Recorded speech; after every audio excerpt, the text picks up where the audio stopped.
উত্তর দিনাজপুরের মাটিতে নির্বাচনী প্রচার শুরু করলেন তৃণমূলের সেকেন্ড ইন কমান্ড তথা সর্বভারতীয় সাধারণ সম্পাদক অভিষেক ব্যানার্জি।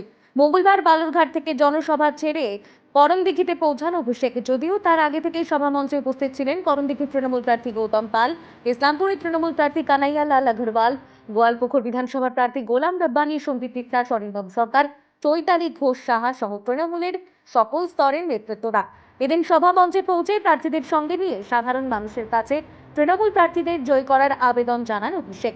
বিভিন্ন সময়ে তার বক্তব্যে উঠে আসে বিজেপির বিরুদ্ধে আক্রমণ। সভামঞ্চ থেকে জানান, তৃণমূল যতদিন ক্ষমতায় থাকবে লক্ষ্মীর ভান্ডার ততদিন চলবে। আগামী বিধানসভায় তৃণমূল সরকার গড়বে বলে আত্মবিশ্বাসে দেখায় অভিষেক ব্যানার্জিকে। এদের নির্বাচনী সভা ঘিরে সাধারণ মানুষের মধ্যে উৎসাহ উদ্দীপনা ছিল চোখে পড়ার মতো। আর যারা লক্ষ্মীর ভান্ডার বন্ধ করবে, মায়েরা শুনে রাখুন, আমাদের নেত্রী আজ থেকে 10 দিন আগে 2026 সালের বিধানসভা নির্বাচনের ইস্তাহার প্রকাশ করেছে। আমরা দিদির 10 প্রতিজ্ঞার কথা বলেছি। দিদি কথা দিয়েছে যে মামাটি মানুষের সরকার আর তৃণমূলের সরকার যতদিন আছে আজীবন বাংলায় প্রত্যেকটা মহিলা লক্ষ্মীর ভান্ডার পাবে, কেউ আপনার লক্ষ্মীর ভান্ডার বন্ধ করতে পারবে।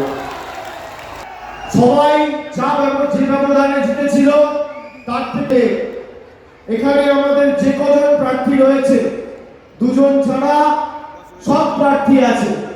সকলকে আশীর্বাদ করুন। আর উত্তর দিনাজপুরের সার্বিক উন্নয়নের দায়িত্ব আমার, আমি কথা দিয়ে যাচ্ছি। সর্বোত্তম সুযোগ সুবিধে রয়েছে আতিথেয়তায়। সুপরিচিত স্বস্তিলোক উৎসব ভবন, অতিথিদের যে কোনো অনুষ্ঠানের জন্য উপযুক্ত ওয়ান স্টপ ডেস্টিনেশন।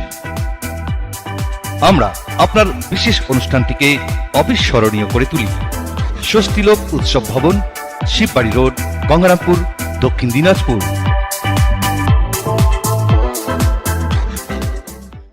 রাত হোক বা দিন, নিউরো এমার্জেন্সি সময় দেখে আসে না। হঠাৎ মাথায় আঘাত, স্ট্রোক বা অচেতন হয়ে যাওয়া, প্রতিটি মুহূর্তই অমূল্য।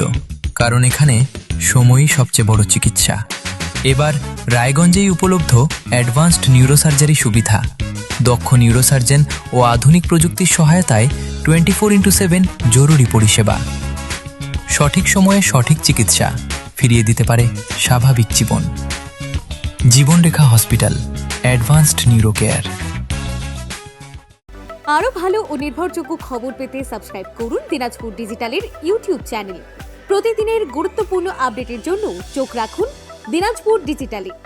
বাংলা খবর মানেই দিনাজপুর ডিজিটাল।